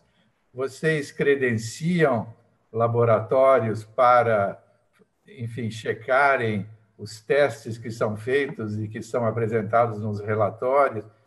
Qual é, na verdade, esse controle de qualidade? Como é que eu imagino que isso não seja fácil, tal a variedade de ensaios que são acrescentados nos relatórios, mas qual é a política e a operacionalização dessa necessidade de controle de qualidade? Muito boa pergunta. A gente, no caso de estudos clínicos, a gente segue esse procedimento de boas práticas clínicas que pressupõe inspeções, né? Então, é claro que num universo de pesquisa clínica, primeiro, assim, quando a gente pensa em pesquisa clínica, a gente sabe que em geral envolve muitos centros, muitas pessoas, muitos dados. Então, é impossível revisar todos os dados e nem é função da agência reguladora estar em loco em todos os momentos. Porém, pela prerrogativa da inspeção, o que nós podemos fazer é selecionar de forma amostral alguns dados e, a partir dessa seleção, extrapolar para um entendimento de boas práticas clínicas, né? Então, já aconteceu, por exemplo, no caso da Covid, o que a gente está fazendo para a vacina, a gente está fazendo de forma remota, como a maioria das outras agências estão fazendo, né? Já que a gente não pode fazer inspeção em loco nesse momento, a gente não está podendo viajar e estar em contato, mas o que a gente tem feito é solicitado dados brutos para os pesquisadores. Quando eu digo dado bruto, é realmente o dado fonte, aquele dado que sai do equipamento, aquele dado que é a ficha clínica do voluntário, aquele dado que é o prontuário. Então, tudo isso que a gente considera dado bruto e que é a maneira que a gente tem para poder ter garantia de que os resultados e os procedimentos estão sendo seguidos.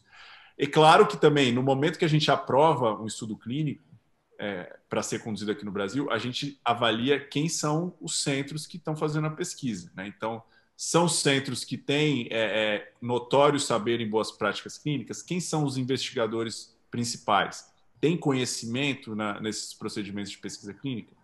Então, é uma maneira, de uma certa forma, amostral de garantirmos o segmento desses protocolos. Quanto aos exames laboratoriais, se for um exame realmente laboratorial, né, de coleta, bioquímico, por exemplo, a gente pede dados de laudos emitidos pelos laboratórios e podemos, em casos de investigação, e já aconteceu no passado, a gente visitar os laboratórios, querer olhar em loco o equipamento para ver quem foi que analisou, qual horário, para fazer a rastreabilidade, porque a grande palavra que a gente usa aqui é rastreabilidade. Eu preciso ser capaz de chegar até lá no padrão que foi utilizado do laboratório. Se eu não conseguir fazer esse caminho todo até chegar lá, eu não tenho confiança. E se eu não tenho confiança, eu não aceito o dado. Muito obrigado. Tem outras perguntas. Gustavo, a Anvisa, claro, sempre teve sobrecarregada e agora tem esse mundo de trabalho em cima. Conta para nós, quanto por cento da Anvisa agora está Covid? Vocês receberam verbas adicionais, pessoal extra? Deve estar sendo muito difícil, né? A gente está em trabalho remoto, né, aqui na Anvisa.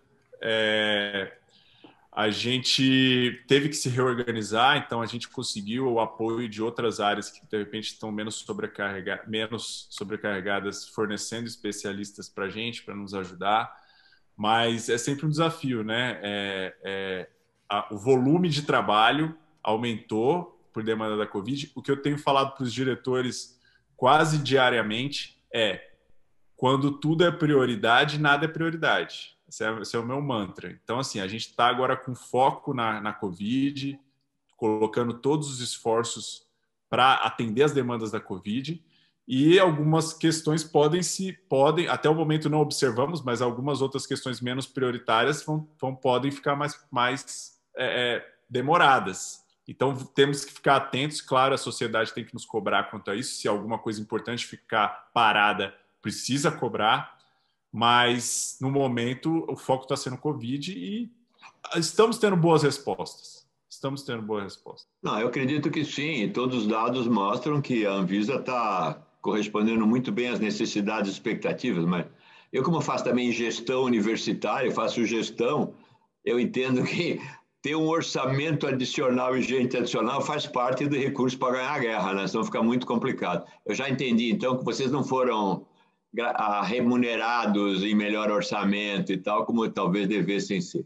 Eu passo a palavra ao acadêmico Aderbal Sabrá. E o acadêmico Barros Franco também pediu a palavra. Sabrá. Professor Gustavo Mendes, muito obrigado pela sua apresentação, muito clara, nos deixou a par dos paripassos que a Anvisa, como ela nos defende. Na sua passagem, uma coisa me preocupou. Dos 4 pilares, né, para a liberação de um produto, a farmacovigilância é um dos fundamentais. De passagem, pela premência da necessidade da vacinação, deixou-se entender de que poderia haver liberação sem o conhecimento total da capacidade duradoura da imunização. E, em segundo lugar, sobretudo, dos efeitos adversos da vacina. Isso é verdade? Eu vi essa discussão também mais cedo hoje, aqui mesmo nesse evento que a gente está participando. E uma questão importante que nós vamos ter que ponderar, e aí também com uma ampla discussão com outras agências reguladoras, quando nós tivermos dados estatisticamente significativos de eficácia e segurança da vacina, por exemplo, num estudo conduzido com 3 meses, 4 meses, nós vamos ter que ser muito transparentes com a sociedade ao mostrar que o que nós temos é uma porcentagem de eficácia em tanto tempo e riscos e eventos adversos observados por tanto tempo. Então, o que nós vamos ter que decidir nesse momento, e aí é uma ampla discussão, é se vale a pena. Pelo que a gente observou até agora, vale a pena? Porque efetivamente saber que a vacina vai ter uma duração de 1 ano, para saber se realmente a vacina vai ter uma duração de 1 ano, esses estudos vão ter que continuar. E esse compromisso a gente vai cobrar das empresas. Esses estudos vão ter que continuar. O acompanhamento dos voluntários vão ter que continuar por 1 ano. A gente aprovou os estudos que a gente aprovou aqui têm segmento mínimo de 1 ano. Então, assim, esse é o compromisso que as empresas fizeram com a gente quando a gente aprovou o estudo. Agora, vale a pena aprovar a vacina antes desse resultado de 1 ano? Temos que fazer esse balanço risco-benefício. E a farmacovigilância é peça fundamental, porque a farmacovigilância, além dos estudos que vão ter que continuar, esses estudos que estão em andamento, a farmacovigilância vai ser uma peça fundamental para monitorar isso e nos dar essa tranquilidade. Mas é uma questão que é importante para ser discutida. Muito obrigado. Eu tenho agora o acadêmico Barros Franco e o nosso convidado, o acadêmico da Academia Brasileira de Ciência e Farmácia, Marcos Stefano, e o acadêmico Celso Ferreira Ramos levantou a mão também. Então, Barros Franco, por favor. Gustavo, foi um prazer ouvir a sua apresentação segura, demonstrando o que nós todos esperamos, que é um órgão regulador apolítico e competente, né? Eu sou pneumologista, professor de pneumologia e pneumologista atuante, então tenho trabalhado muito nesse problema Covid e sinto ao meu lado a ansiedade de que nós procuremos uma solução que minore esse sofrimento todo. Então, eu queria fazer algumas perguntas, algumas que podem ser assim um pouco sensíveis, mas que são as perguntas que eu acho que todos nós gostaríamos de ter a resposta. A primeira delas é exatamente nesses critérios que você citou, todos da função da Anvisa, se cabe também, me parece que cabe à Anvisa, também num momento em que ele julgue que, por algum motivo, há um risco para a população, suspender o estudo, que foi o que ocorreu agora muito recentemente. O segundo ponto que nos preocupa, evidentemente, é que a vacina seja bastante segura. E, para tal, é evidente que esse órgão tem que ser um órgão exclusivamente técnico, sem nenhum viés político. Então, eu gostaria de que você apresentasse para nós essa independência da Anvisa, que eu acho que é fundamental para que nós possamos recomendar aos nossos doentes, por um lado, que eles vacinem, ou recomendar, por outro lado, que eles não vacinem. Eu gostaria de ouvir um pouco a sua opinião a respeito dessas minhas dúvidas.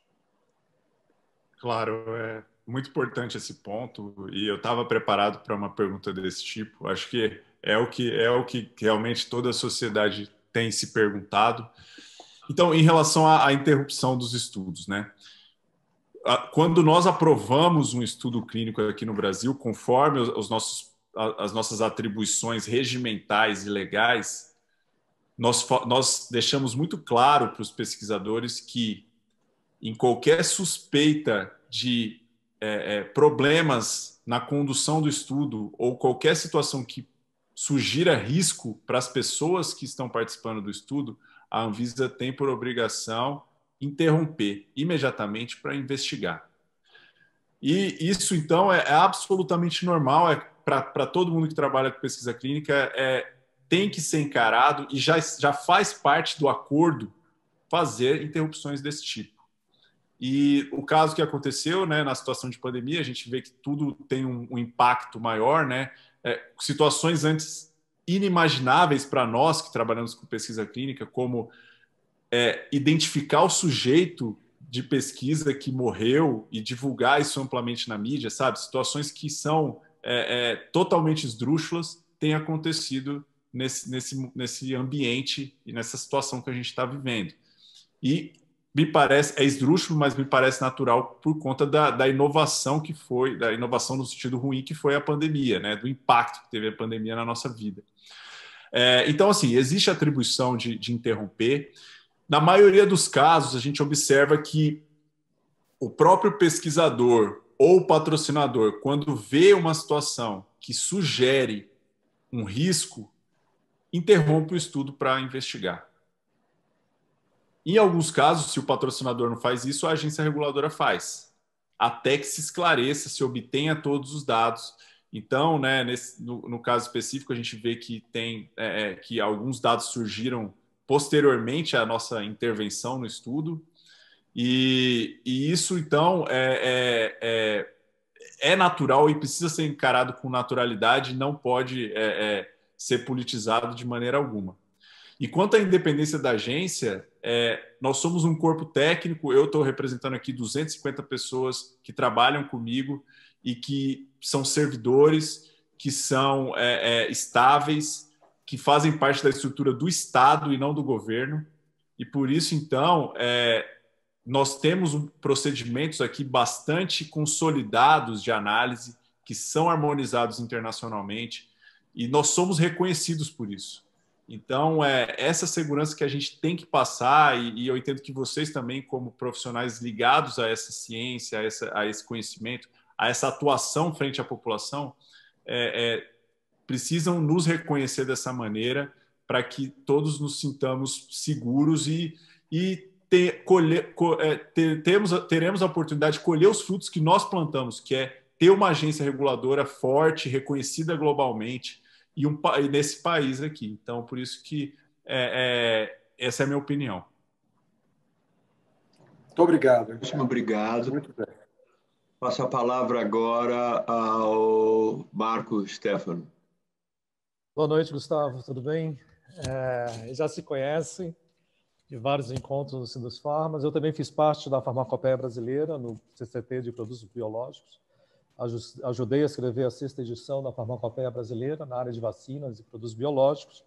E eu vou fazer um comentário, Gustavo, se você puder completar. Eu sei que muita coisa você não pode falar porque faz parte do dossiê da empresa que fez o estudo clínico, mas eu tenho uma preocupação muito grande quando se fala eficácia de vacina. Uma vez que a Organização Mundial de Saúde ou em nenhum órgão regulador estabeleceu quais são os materiais de referência para estudo de potência da vacina. Todo produto biológico precisa ser testado a vacina. Então, não existe um padrão de referência internacional ou nacional para você saber se a vacina tem determinada potência. Cada laboratório deve ter desenvolvido o seu método de potência, deve ter validado o seu método de potência, e com isso se estabeleceu dentro da metodologia a potência que a vacina tem. Então, isso difere pode diferenciar de um produto para outro, porque isso passa a ser também o segredo industrial da empresa em relação à sua potência. A minha pergunta é essa: eu não gosto de falar de eficácia da vacina, porque a eficácia depende do estudo populacional. e às vezes pode demorar anos. Eu prefiro falar que a vacina é eficiente porque produziu anticorpos neutralizantes, neutralizou a atividade de vírus. Então, eu queria, nesse contexto, se você tem algum comentário a fazer, o que você possa fazer, que eu sei que nem tudo você pode falar, né? Como estão esses estudos, né, sobre potência da vacina e se a Organização Mundial da Saúde, eu não vi nada ainda, mas se você, em reuniões que você tem participado, a Organização Mundial de Saúde já colocou alguma coisa em termos de referência de vacina ou atividade biológica das vacinas.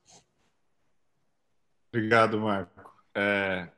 Realmente, essa é uma discussão que ainda não se produziu um documento para se fechar esse ponto. É uma discussão que nós estamos tendo, todas as agências reguladoras e a OMS estão nesse mesmo barco em produzir esse conhecimento, em definir estratégias para se garantir efetividade, para se avaliar a potência.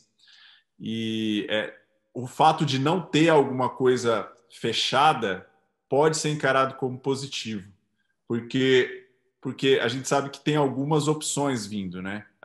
Por sorte, a gente não está colocando todos os ovos no mesmo cesto, né? São algumas opções aí que estão em fase 3 e algumas opções que vão surgir aí. E a maneira que nós temos discutido com outras agências reguladoras de fazer isso é sermos transparentes assim que a gente aprovar. Então, quando a gente aprovar, a gente vai ter que colocar de forma muito clara qual é a potência, que dado que gerou essa conclusão de aprovação, com quantos estudos, quais voluntários.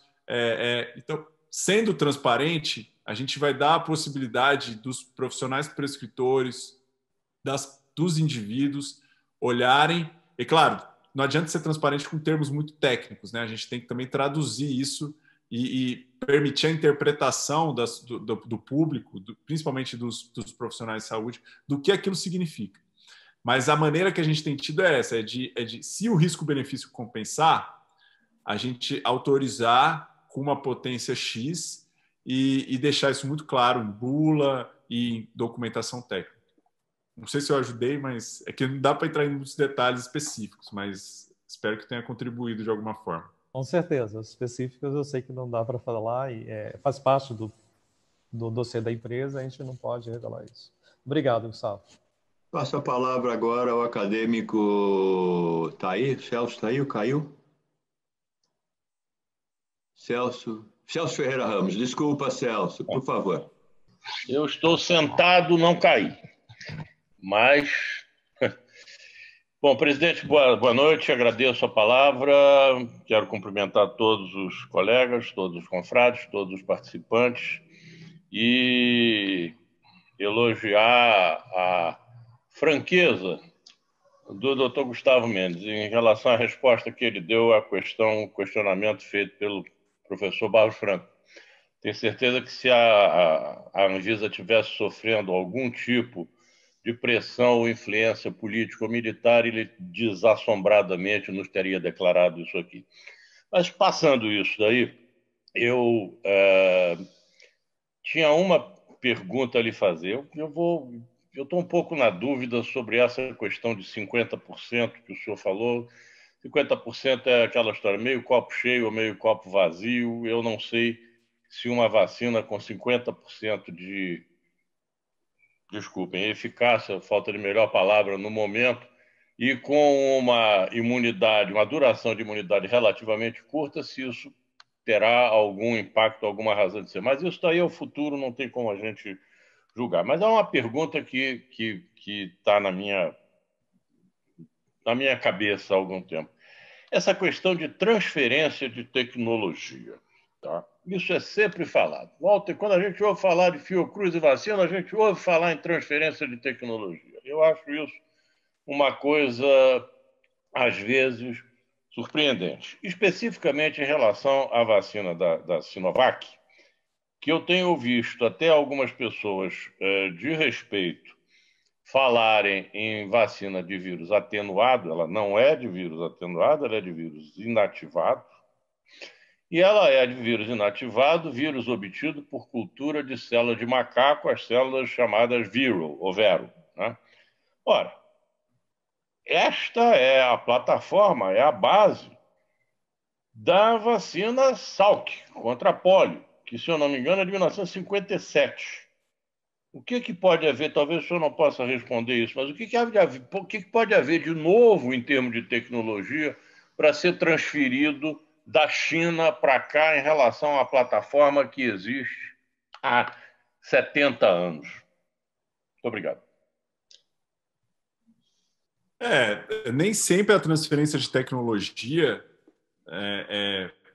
implica um grande esforço de inovação para quem tá recebendo. E eu concordo totalmente. Pensando que... E acho que até por isso que esses institutos, eu não posso falar com muitos detalhes porque eu não sei, mas esses institutos têm cronogramas bastante curtos de transferência de tecnologia. Porque a gente tem exemplos aqui de transferência de tecnologia que demoram anos para transferir, porque precisa de toda uma estrutura, um treinamento, uma capacitação, novos equipamentos, novos sistemas que não existem aqui no Brasil. Então, nesses casos, me parece sim que é uma transferência de tecnologia mais simples. Se já existe uma plataforma, se já existe um conhecimento na produção de vírus inativado ou de adenovírus. Então, eu acredito sim, o senhor está certo. Eu acho que talvez não seja um grande esforço, não, a transferência. Muito obrigado. Muito obrigado. Eu volto a dizer que eu fico entusiasmado pelo Brasil quando eu vejo um jovem assim falar com tanta competência num cargo tão importante. Conte conosco sempre. Não, para nós, a vantagem de falar na academia é que quase todo mundo é jovem aqui na academia. Conte conosco, porque é muito importante. Eu tenho o acadêmico Cláudio Tadeu, que pediu para falar, e também o acadêmico Maurício pediu? Também. Cláudio, por favor. Sem som, Cláudio. Perdão. Boa noite, presidente. Boa noite, presidente Pietro Novellino. Boa noite aos confrades.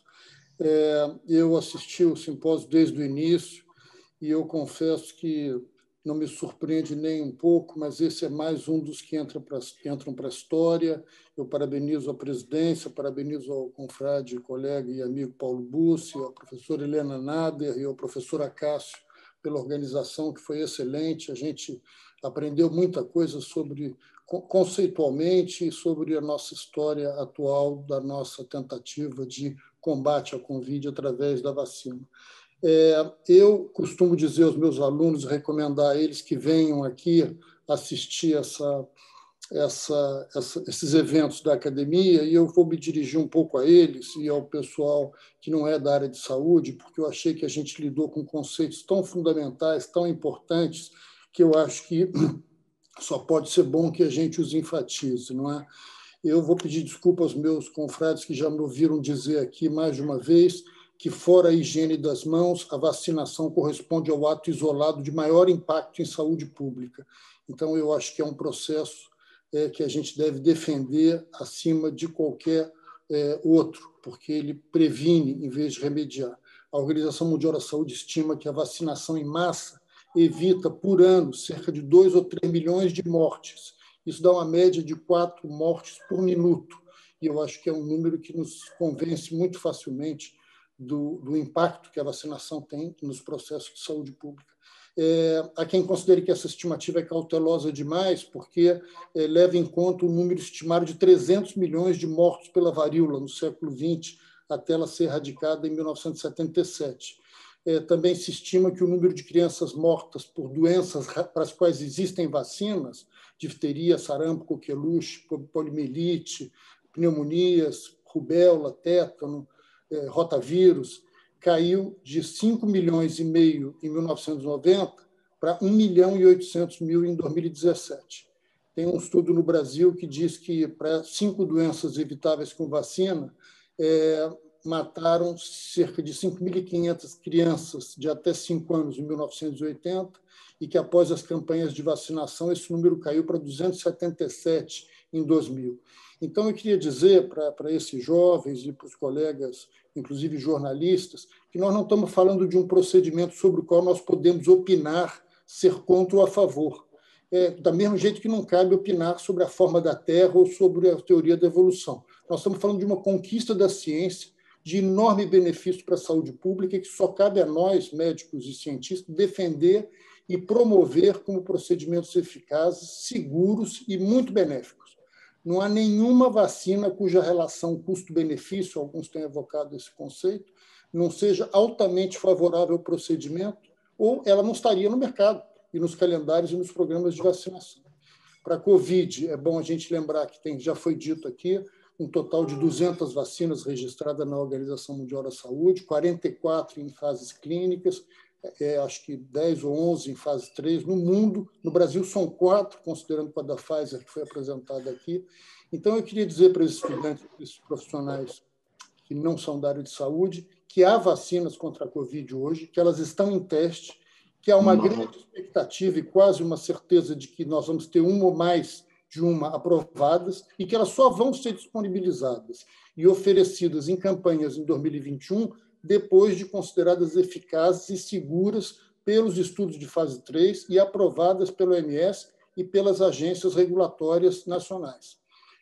Eu terminaria dizendo que é lógico que a gente sabe que a SARS-CoV é uma doença nova e a vacina será um procedimento novo também, mas o processo vacinal tem mais de 2 séculos de história e as campanhas de vacinação têm mais de 50 de existência. O que nós aprendemos com esse processo, incluindo o rigor nos seus processos de aprovação, como foi demonstrado aqui pela fala do colega da Anvisa, nos permite ter certeza de que é nosso dever lutar em favor das vacinas e da vacinação, e concordo com o senhor Antônio Brito e com o acadêmico José Carlos do Vale, de que essa academia deve deixar claro o seu total apoio à ciência e ao enorme e elogiável esforço nacional em prol da luta contra a pandemia pela Covid, inclusive pela vacinação da população. Muito obrigado, senhor presidente. Muito bem. Obrigado. Maurício, por favor. Senhor presidente, boa noite. Presidente Novelino, boa noite. Demais colegas e acadêmicos. O doutor Gustavo, eu gostei muito da sua palestra. Parabéns, viu? Eu gostaria de... Quer dizer, nós vamos saber bem a eficácia da vacina ao final desses dados, da fase 3. A eficácia é trabalhada em condições ideais. Depois, a vacina vai entrar no mundo real. A gente diz que a avaliação da eficácia no mundo real chama-se efetividade. Então, a efetividade vai ser muito mais baixa que a eficácia. O ideal do serviço público é levar a efetividade no nível da eficácia. Mas a tuberculose, por exemplo, o tratamento é 100% eficaz. Quando vai na população, ele é 60% efetivo. Por quê? Então, todos esses problemas que nós vamos ter com a vacina, o problema do frio e coisas mais. Vigilância, uma farmacovigilância bem feita. Nós vamos ter muitos bons dados na fase 3 de avaliação de eficácia. Agora, conseguir bons dados na fase 4, que é a farmacovigilância, é muito difícil. E nós vamos ter efeitos raros que não aparecem na fase 3. Efeitos a longo prazo também não aparecem na fase 3. De modo que essa fase 4, que a gente quase não fala, ele vai ser muito importante para nós vermos realmente o impacto da vacina. Eu gostaria de saber mais um pouquinho como a Anvisa, ou se é a Anvisa que faz isso aí, vai ser responsável, se vai ter uma vigilância só passiva. E a vigilância passiva é você notificar. A gente sabe que o brasileiro não gosta de notificar. Então, será que não vale a pena ter a vigilância ativa? Existe isso. Por exemplo, áreas sentinelas para melhorar para ter uma boa qualidade em uma região só. E, mais uma vez, parabéns pela sua palestra. Obrigado, Maurício. Então, esse é um ponto fundamental, né? Como um dos pilares da aprovação é a farmacovigilância, e vai caber a gente, sim, saber quais são as estratégias que estão sendo pensadas pela empresa para assegurar o que você está chamando de fase 4, que é fundamental, porque realmente a gente não vai ter dados robustos de efetividade, porque a gente só vai ter os resultados do estudo fase 3 com um tempo limitado. E a avaliação da Anvisa é risco-benefício, né? A avaliação de governos, de outros órgãos, é custo-efetividade. Então, tem uma diferença nesse tipo de avaliação. A nossa avaliação pondera ou cogita a possibilidade de aprovar uma vacina com 50%, porque a gente está olhando risco-benefício. A gente está olhando que ainda vale a pena aprovar nessas condições. Claro, se tiver depois uma ponderação sobre como que vai fazer o acompanhamento a longo prazo, e sem dúvida, a gente tem uma... É que eu sou da Gerência Geral de Medicamentos e Produtos Biológicos, que a gente chama de pré-mercado, e tem uma outra gerência geral, que é a de monitoramento, que cuida somente dessas questões depois de acompanhar, de fomentar as ações de farmacovigilância, inspecionar e monitorar. Então, esse pessoal que está no monitoramento já está preparado para discutir essas estratégias e efetivar. Eu concordo totalmente que é somente a farmacovigilância passiva não vai ser suficiente para a gente ter as respostas que a gente precisa. Vai precisar, sim, de um compromisso dos fornecedores de vacina, um compromisso também dos profissionais, para que a gente possa ter respostas mais claras. Bom, mas uma questão importante. Os nossos estudos clínicos aqui, que a gente aprovou, têm duração mínima de 1 ano. Em alguns casos, até mais que isso. O fase 3. Né? Claro que pode ser que a gente aprove antes, se os dados forem muito bons, antes da conclusão desse 1 ano, né? Mas no mínimo 1 ano vai ter o acompanhamento desses voluntários que estão participando de estudos clínicos. Muito bom, excelente. É realmente uma coisa que preocupa a nós todos, eu acho, da sociedade brasileira, é a capacidade que a gente espera que vocês tenham e que a sociedade possa ajudar para blindar as características técnicas da Anvisa frente a essa confusão política que nós estamos enfrentando e que realmente pode instabilizar uma série de coisas, né? Mas as suas explicações, acho, do ponto de vista técnico, foram excelentes. Acho que nós todos ficamos felizes em ter ouvido o que ouvimos. Eu não sei se o meu colega coordenador do simpósio e da atividade, o acadêmico Paulo Bus, gostaria de fazer algumas palavras finais. Sim. Por favor, Paulo. Muito rápido. Eu queria me congratular, presidente, com a sua iniciativa, que, de fato, na verdade, toda a concepção, toda a inteligência da reunião foi sua, e o Ricardo, e com tantos outros colegas. Eu apenas queria lembrar algo que parece talvez pouco relacionado assim, de imediato, mas nesta semana, amanhã, termina a Assembleia Mundial da Saúde, que, começada lá no mês de maio, teve uma sessão final agora. A reunião é a reunião de todos os ministros da saúde do mundo, né? Virtualmente, é verdade. Né? E o tema central, de novo, do debate na academia, da Organização Mundial da Saúde, vocês vejam com quem eu estou comparando a nossa academia, né? Alto nível.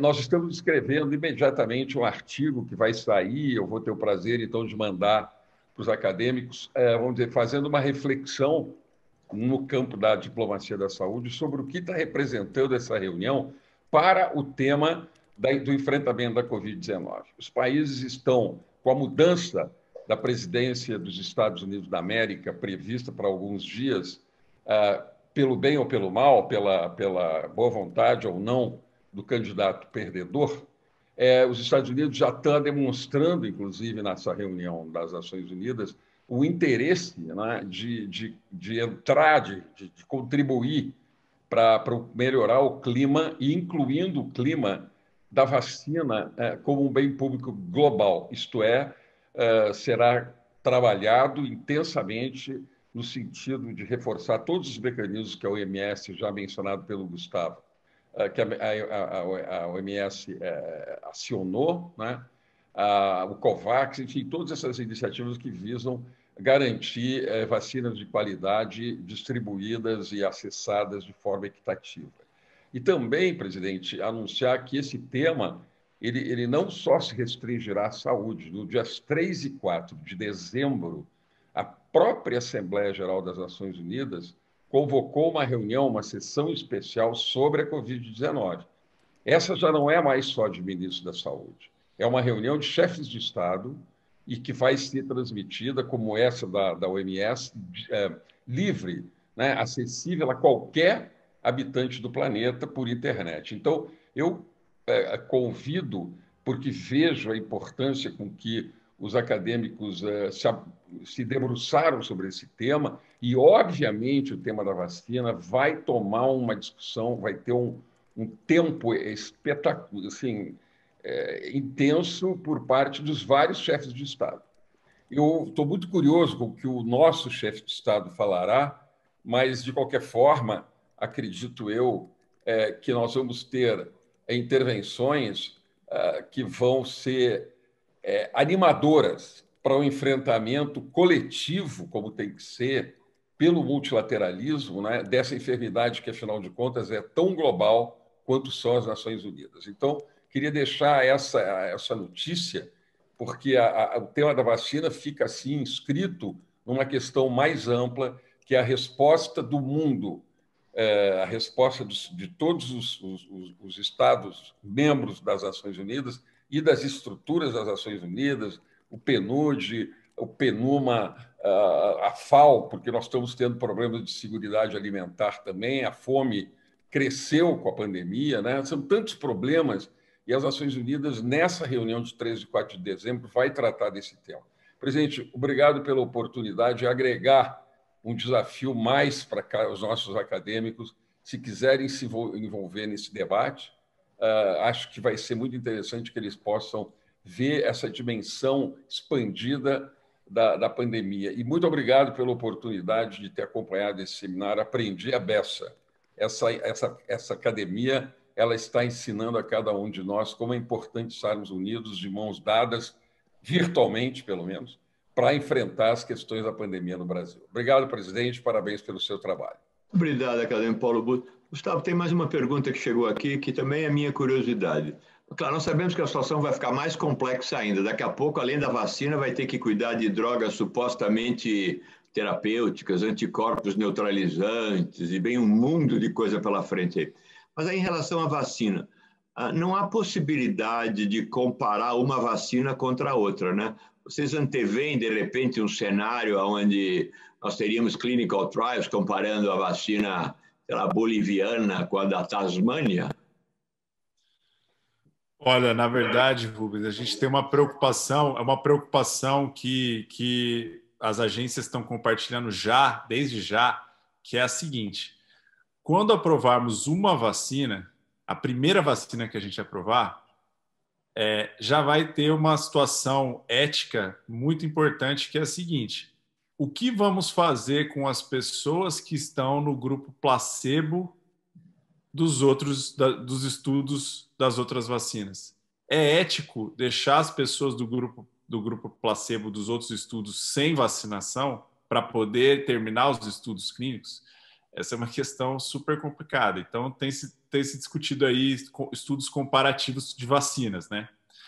E aí também tem outra questão que precisa ser pensada, mas você vai inserir uma vacina no meio do estudo clínico, como é que vai ficar a análise de eficácia dessas vacinas?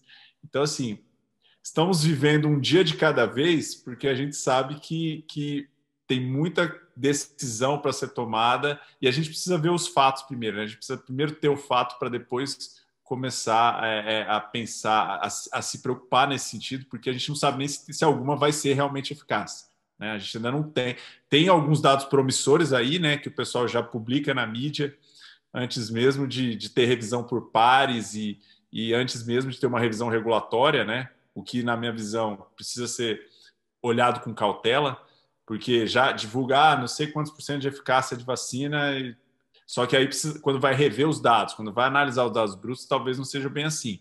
Eu costumo ter uma postura mais cautelosa, até por ser um regulador. Mas então tem uma série de questões aí que a gente ainda precisa se debater e pensar, e esses estudos comparativos provavelmente devem surgir como um horizonte aí nesse cenário em que a gente aprove uma vacina e aí outras vacinas estejam ainda em estudo. Posso dar um palpite? Maurício, por favor. Olha aqui, esse problema levantado pelo senhor... Teu microfone está meio ruim. Vamos lá. Deixa eu...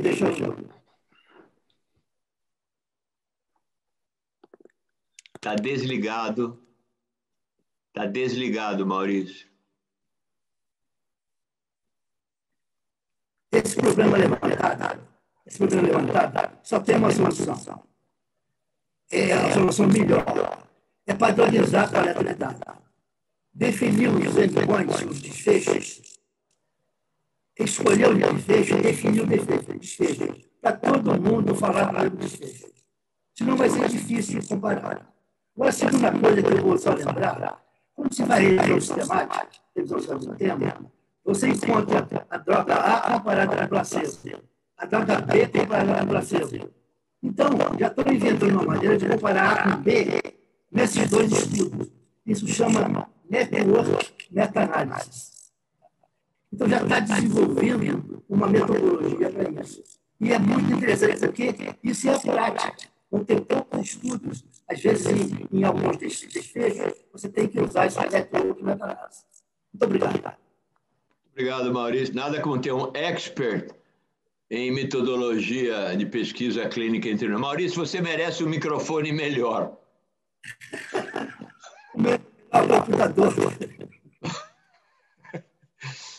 Gustavo, eu não sei se você queria fazer algum comentário final.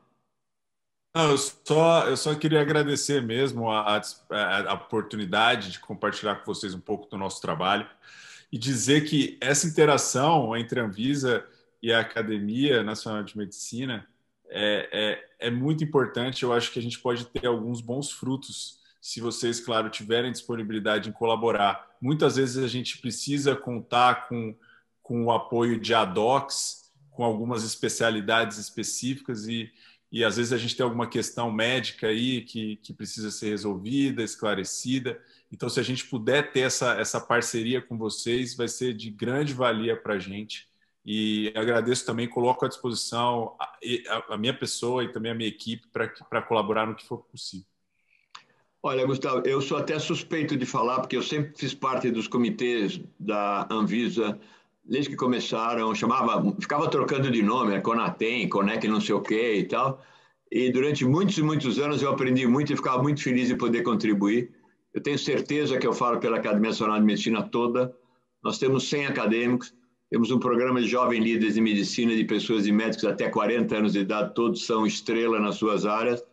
E você pode realmente contar conosco. Nós prometemos dar os pareceres dentro do tempo e tudo que a gente puder fazer para aumentar a efetividade da Anvisa, você pode contar com a academia, com cada um dos acadêmicos. Eu tenho certeza que eu falo por todos. Parabéns de verdade, muito obrigado pelo seu tempo e boa sorte, porque a tua sorte também é a nossa. De todos nós. Boa noite, pessoal. Boa noite. Eu queria, então, agora encerrar oficialmente, lembrando a todos a nossa próxima reunião, semana que vem, quinta-feira, e estamos encerrando novamente 6 horas de reunião em seguida, hein? Mantendo uma média de mais de 100 pessoas presentes, Facebook e etc. Eu queria agradecer muito a todos os conferencistas que conseguiram encontrar tempo para estar entre nós aqui. Boa noite a todos. Até a próxima semana.